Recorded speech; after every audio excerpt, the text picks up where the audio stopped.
আসসালামু আলাইকুম। Hello everyone, কেমন আছেন সবাই? কাছে বা দূরে যে যেখান থেকে আমাদের আজকের ব্লগটি দেখছেন, আশা করি সবাই খুব ভালো আছেন। আলহামদুলিল্লাহ, আপনাদের দোয়া এবং আল্লাহর রহমতে আমরাও খুব ভালো আছি। চলে আসলাম আরেকটি নতুন ব্লগ নিয়ে আপনাদের সামনে। আমি ফারহানা, ব্লগ বাই সেহেরস মম থেকে। আজকের পর্বে আপনাদের সাথে শেয়ার করব যে জায়গাটার জন্য আমরা ঘুরতে বেরিয়েছিলাম বৈশাখে। সেটা তো আমাদের প্রথমে যাওয়াই হয়নি, কারণ আমরা থমকে গিয়েছিলাম বৈশাখী মেলা দেখে। মেলা থেকে ঘোরাঘুরি করে মেয়ের জন্য কিছু কেনাকাটা করার পরে আমরা সেই রাস্তা দিয়ে এখন হাঁটা শুরু করেছি। এই জায়গাটার নাম হচ্ছে ছায়াকুঞ্জ। সম্ভবত এটা কোনো প্রজেক্ট এরিয়া, বা ভবিষ্যতে হয়তো এটা কোনো আদর্শ মডেল টাউন টাইপের কিছু একটা হতে পারে। এখানে হয়তো বা আস্তে আস্তে প্লট বিক্রি করা হবে বা এরকম কিছু, যদিও বা আমি শিওর জানি না। তবে এখানে একটা বিশাল বড় করে রাস্তার মাথাতে সাইনবোর্ড দেওয়া আছে। তো এখানে এটার নাম দেওয়া ছিল ছায়াকুঞ্জ। আসলেই নামের সাথে জায়গাটার অনেক সার্থকতা আছে। মানে পুরোটা জায়গায় ছায়ায় ঘেরা, তার সাথে চারিদিকে সবুজ আর সবুজ। মাঝখান থেকে হেঁটে যেতে অনেক ভালো লাগছিল। যদি গরমটা আরেকটু কম হতো তাহলে হয়তো আরও ভালো লাগতো। আর আমরা যদি মেলায় না গিয়ে সরাসরি এখানে আসতাম, তাহলে হেঁটে আরেকটু হয়তো বা আরাম পাওয়া যেত, বা অনেকটাই দূর পর্যন্ত যেতে পারতাম। কিন্তু ওই যে মেয়েকে নিয়ে প্রথমেই যে মেলায় ঢুকেছি, ওখানেই ওর পিছনে ছোটাছুটি করতে করতে, আর মেলায় তো অনেক মানুষ থাকে, তাই তাদের সাথে একটা জায়গার মধ্যে ঘোরাঘুরি করে কিন্তু অনেকটাই আমরা হাঁপিয়ে উঠেছি। তো ওইখান থেকে যখন রাস্তায় উঠেছি, ওখানে কিছু দূর যাওয়ার পরেই দেখতে পেলাম একটা আইসক্রিমের ছোট্ট একটা দোকান বলবো নাকি এটাকে ভ্যান বলবো, কি বলা যায়। এটা আমরা ছোটোবেলায় কিন্তু আমাদের এলাকাতেও অনেক অনেক দেখেছি। শুধু আমাদের এখানে না, গ্রাম বলেন শহর বলেন, প্রত্যেকটা মানুষের শৈশবের সাথে কিন্তু এই আইসক্রিমগুলো পরিচিত। আমাদের তখন হয়তো বা অনেক দামি দামি এত আইসক্রিম সব দোকানে অ্যাভেলেবেল ছিল না, বা এত ভ্যারাইটি তখন পাওয়াও যেত না। আমাদের জন্য কিন্তু তখন এই আইসক্রিমগুলোই ছিল ভরসা, কারণ খুবই সহজলভ্য ছিল। তার থেকে বড় কথা, আমাদেরকে তখন যে পকেট মানি বা প্রতিদিনের কি টুকটাক কিছু খাওয়ার জন্য যে টাকাটা দেওয়া হতো টিফিনের জন্য, তো ওইখান থেকে আমাদের জন্য সব থেকে সাশ্রয়ী ছিল এই আইসক্রিমগুলোই। তো এগুলো এখন দিনে দিনে সেই তার মূল ঐতিহ্য হারিয়ে অনেকটাই ফ্যাকাশে হয়ে গেছে, কারণ সব কিছুর দাম বাড়ার সাথে সাথে দুধ চিনি উধাও হয়ে গেছে। রয়ে গেছে শুধুই বরফ। মানে এটাই বলা যায়, যখন এটা খেতে নেই সাথে সাথে বরফ গলে পানি পড়তে শুরু করে। আর আমার মেয়েকে দিয়েও তো মহা বিপদে পড়েছি। এটা নিচের দিক থেকে ফুটো হয়ে, মানে উপরতে একটা ওয়েফারের মতো কোণ থাকে, আর বরফগুলো যখনই গলতে শুরু করে সাথে সাথে সেটা নিচের দিক থেকে নরম হয়ে পানিগুলো বেরিয়ে আসে। তো ওর নতুন শাড়িটা একদম যাচ্ছে তাই অবস্থা হয়ে গেছে। কিন্তু ও তো খাবেই, কারণ এমনিতেই ওর ঠান্ডা, তারপর হচ্ছে বরফ, আইসক্রিম এগুলো অনেক বেশি পছন্দ। তার মধ্যে ঘেমে টেমে তো একদম অবস্থা কাহিল ছিল। তো এটা দেখে ও লোভ সামলাতে পারেনি। তো এই জন্য ভাবলাম যে অন্তত কিছুক্ষণ এটা খেলেও একটু ঠান্ডা থাকবে, এজন্যই কিনে দিলাম। এগুলো আসলে খুবই মানে মানহীন জিনিস দিয়ে বানাই বলা যায়, কিন্তু গরমে যখন এগুলো সামনে পড়ে তখন মনে হয় যেন থাক, একটা দিন না হয় একটু আনহাইজেনিক জিনিস খেয়েই ফেললাম। আমরা তো মনের অজান্তেই কত কত বিষ প্রতিদিনই খাচ্ছি। তো আমার মেয়েকে কিনে দিয়ে আমিও একটা খেয়েছি। অর্ডার দিয়েছিলাম প্রথমে 4টা, কিন্তু আমার বোনও এটা খাবে না। আমার ফুপিও বলল যে এটা পুরোটাই বরফ দেওয়া, আমি যদি এটা এখন খাই আমার সাথে সাথে ঠান্ডা লাগবে।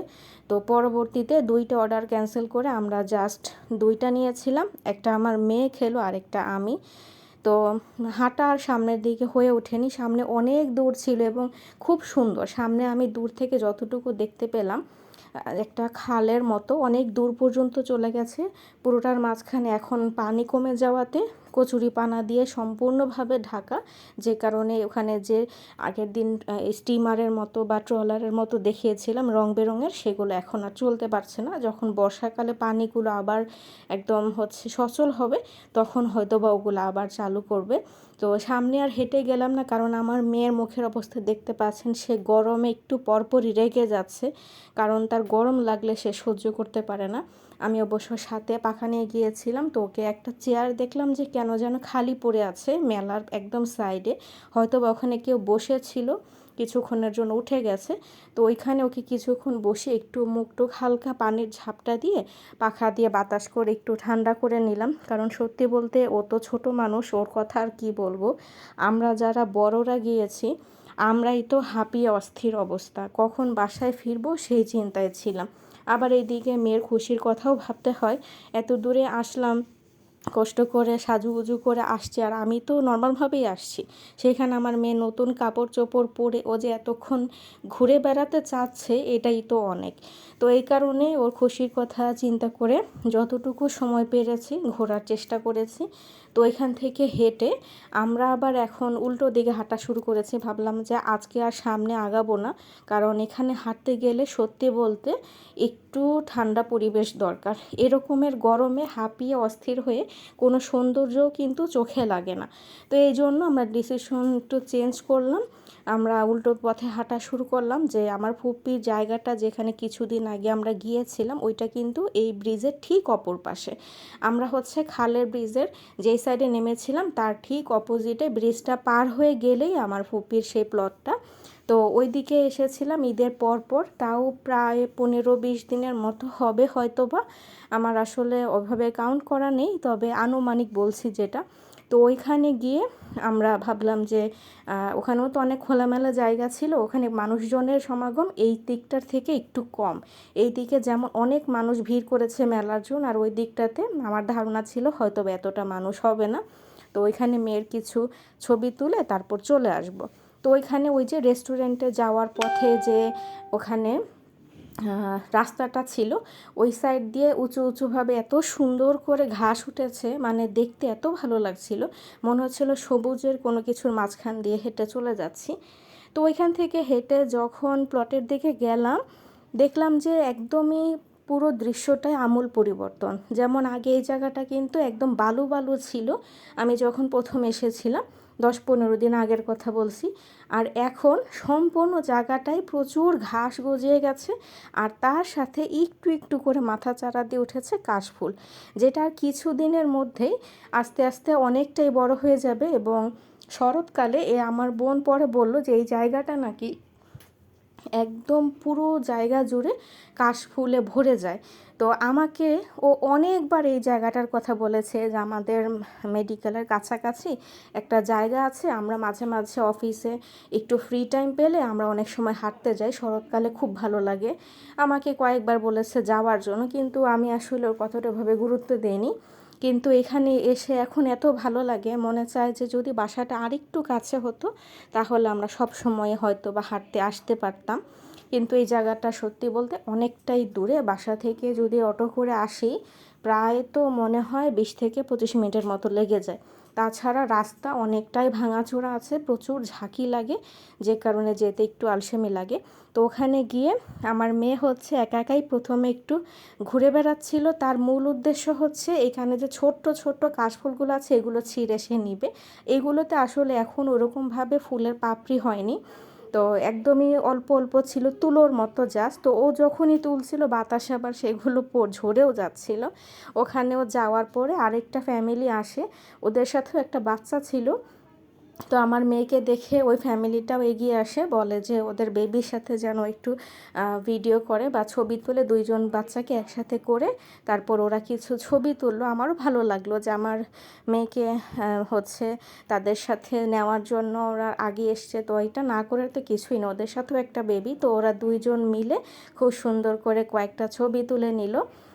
ওদের ক্যামেরাতেই তুলেছে, আমি একটু দূরেই বসেছিলাম, আমার হয়রান লেগে গেছিলো অনেকটাই, এই জন্য দূরে বসেছিলাম। তো ও তো একটার পর একটা কাশফুল তুলেই যাচ্ছে। তারপর আমি বললাম যে একটু বিশ্রাম নাও, না হলে একদম মুখ লাল হয়ে যাচ্ছিল। তো ওখানে বসে থাকা অবস্থায় কিছুক্ষণের মধ্যে আরেকটা ফ্যামিলি আসে, তো ওদের সাথে আরও একটা বেবি ছিল। তো আমার মেয়ে যেহেতু বসে বসে ছবি তুলছিল তখন ওই আপুরাও আগিয়ে আসে। আমি একটু দূরে ছিলাম, আমার বোন কাছে ছিল, তো ওরা জিজ্ঞেস করলো আর কি যে আমার বোনের বেবি কিনা। তখন ওনারা আমার বোন বলল যে আমার বোনের মেয়ে। তো বললো যে আমরা কি ওর সাথে একটু ছবি তুলতে পারি? পর আমার বোন বলেছে যে অবশ্যই, কেন না। তো তারপর ওরা দুইজন মিলে আবার কয়েকটা ছবি তুললো, সেটাও হচ্ছে ওই আপুরাও তুলেছিল, প্লাস হচ্ছে আমার বোনও কয়েকটা ছবি ক্লিক করেছিল। এগুলো আসলে ভালো লাগে, কারণ কোথাও গেলে যখন সবার সাথে একটু কথাবার্তা হয়, সবাই একটু মিশে কথাবার্তা বলতে ভালোই লাগে। অপরিচিত মানুষ নিজে থেকে যখন আগিয়ে আসে সেটা অন্যরকম একটা ভালো লাগা কাজ করে। আমি যখন জোহাকে নিয়ে প্রথম কক্সবাজার যাই ওর 2 বছর বয়সের সময়, তো ওইটাই তোর প্রথম সমুদ্র দেখা ছিল, অনেক বেশি এক্সাইটেড ছিল, তখন দাঁড়াতেই চাইতো না কোথাও, খালি ছুটে বেড়াতো।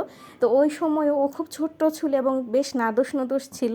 ওই সময়টায় অনেকেই ওর পিছনে ছুটে বেড়াতো যে আপু ওর সাথে একটা ছবি তুলে, আমি অবশ্যই তুলবেন, কেন না, কিন্তু ওকে মানে বাগে আনতে তাদের অনেক কষ্ট হতো। আর এখন তো জোহা বড় হয়ে গেছে, এখন কেউ বললে অবশ্যই তাদের সাথেও ছবি তোলে। আমি কিন্তু এটা গর্ব করে বলছি না যে আমার মেয়েকে দেখে তার আগে, সেটা না।